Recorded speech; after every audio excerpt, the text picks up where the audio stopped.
क्या आपने कभी सोचा है कि अगर स्वयं भगवान शिव और उनके परम भक्त भगवान परशुराम आमने सामने आ जाएं तो क्या होगा? एक ऐसा युद्ध जिसने पूरे कैलाश पर्वत को हिला दिया। बहुत समय पहले की बात है। ऋषि जमदग्नि और माता रेणुका के घर एक दिव्य पुत्र का जन्म हुआ। उस बालक का नाम रखा गया राम, लेकिन बाद में उन्हें उनके दिव्य अस्त्र परशु के कारण परशुराम कहा जाने लगा। बाल्यकाल से ही परशुराम बहुत तेजस्वी, वीर और धर्म प्रिय थे। उन्हें बचपन से ही धर्म की रक्षा करना सिखाया गया था।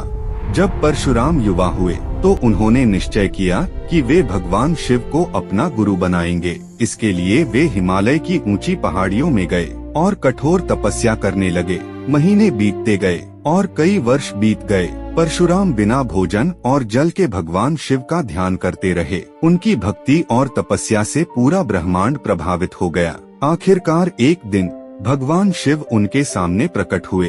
भगवान शिव ने कहा, वत्स परशुराम, तुम्हारी तपस्या से मैं अत्यंत प्रसन्न हूँ। मांगो, क्या वरदान चाहिए?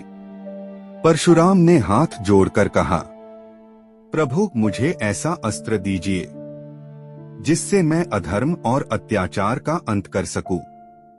भगवान शिव मुस्कुराए। उन्होंने अपने दिव्य अस्त्र परशु फरसा परशुराम को दे दिया। उसी दिन से राम बन गए भगवान परशुराम। समय बीतता गया, लेकिन एक दिन एक भयानक घटना हुई। एक अत्याचारी राजा कार्तवीर्य अर्जुन ने परशुराम के पिता ऋषि जमदग्नि का वध कर दिया। जब परशुराम ने यह सुना तो उनका हृदय क्रोध से भर गया। उनकी आंखों में अग्नि जलने लगी। उन्होंने प्रतिज्ञा ली, मैं पृथ्वी को अत्याचारी क्षत्रियों से मुक्त कर दूंगा। और फिर उन्होंने 21 बार पृथ्वी को अत्याचारी राजाओं से मुक्त किया। युद्ध समाप्त होने के बाद परशुराम भगवान शिव के दर्शन करने कैलाश पर्वत पहुँचे, लेकिन उस समय भगवान शिव गहरी ध्यान अवस्था में थे और उनके द्वार पर पहरा दे रहे थे। उनके पुत्र भगवान गणेश जी ने फिर भी उन्हें रोकने की कोशिश की। अब परशुराम का क्रोध और बढ़ गया। उन्होंने अपना दिव्य परशु उठा लिया और क्रोध में आकर उन्होंने गणेश जी पर प्रहार कर दिया। परशु लगते ही गणेश जी का एक दांत टूट गया। तभी से गणेश जी को डोट एक दंत कहा जाता है। जब यह समाचार भगवान शिव तक पहुंचा तो उनका क्रोध भयंकर हो गया। पूरा कैलाश पर्वत कांप उठा। आकाश में बिजली चमकने लगी।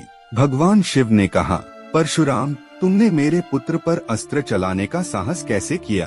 अब शुरू हुआ एक अद्भुत युद्ध। एक तरफ थे महादेव, देवों के देव, और दूसरी तरफ थे उनके ही शिष्य भगवान परशुराम। परशुराम ने अपना दिव्य फरसा उठाया। भगवान शिव ने अपना त्रिशूल उठाया। जब दोनों अस्त्र टकराए तो पृथ्वी कांप उठी। देवता भयभीत हो गए। भगवान विष्णु ने कहा, परशुराम, तुम शिव के शिष्य हो, गुरु के साथ युद्ध करना उचित नहीं।